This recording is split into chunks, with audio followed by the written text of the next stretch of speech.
neozelandés Patterson Bowden se proclamó vencedor de los X-Pilots by Monster Energy celebrados en la Arena Ciudad de México, seguido del alemán Luke Ackermann, y el tercer puesto fue para el chileno Gabriel Villegas. El evento de motociclismo extremo se presentó con atletas de talla internacional, entre ellos el mexicano Eric Ruiz, quien no paró de recibir porras de su público. Es un evento increíble donde yo como piloto, haciendo los sincros al lado de otros pilotos, me emocioné mucho, me divertí bastante y creo que el público igual.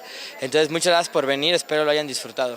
Una noche donde conforme pasaban los vuelos se incrementaba la intensidad de estos, acrobacias como el 360, el 720 y una gran variedad de saltos backflip.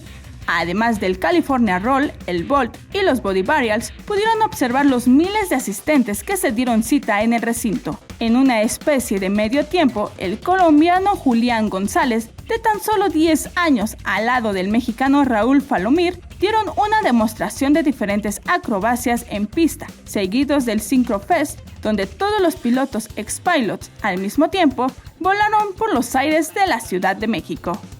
Me pareció muy chido acá, como dicen acá, venir a compartir pista con los de freestyle, con Raúl, con Bárbara. Tras la ceremonia de premiación, los pilotos repartieron autógrafos y fotos, celebrando una gran noche con el público presente. Con imágenes de Manuel Hernández, Vianey Zárate, 21 Noticias.